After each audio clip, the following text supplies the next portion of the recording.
Konnichiwa, minasan. Ngayong araw na to, andito tayo sa cafe.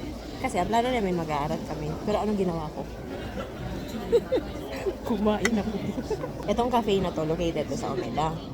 Ngayon, mag-aaral sana kami dun sa mayroong share lounge. Ngayon, hindi namin na-search na yung share lounge na yun pala is may bayad. Dun sana kami mag-aaral. Eh, ang bayad, 1,400. Kaya sabi namin, wag na dun. Ikain na lang namin yung 1,400. Ngayon, dito na kami sa cafe, no? Nung umupo na kami, ay nag-order na kami. May time limit pala. 1 hour and 30 minutes. Kaya ang gagawin ko dito, kakain na lang ako. Hindi na mag-aral. Maaralin namin, nandyan na sa ilalim. Yung kasama ko mag-aral, kumain na lang din. In fairness, masarap yung ano nila, taco rice. Ay, in-order ko taco rice with cake na siya at saka may coffee. Kumanya natin to. Masarap ka mas.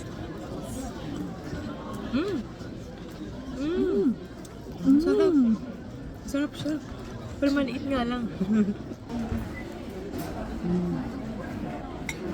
Siguro naman pag nag-aral ang mama, papasok kaya sa utak ko yun.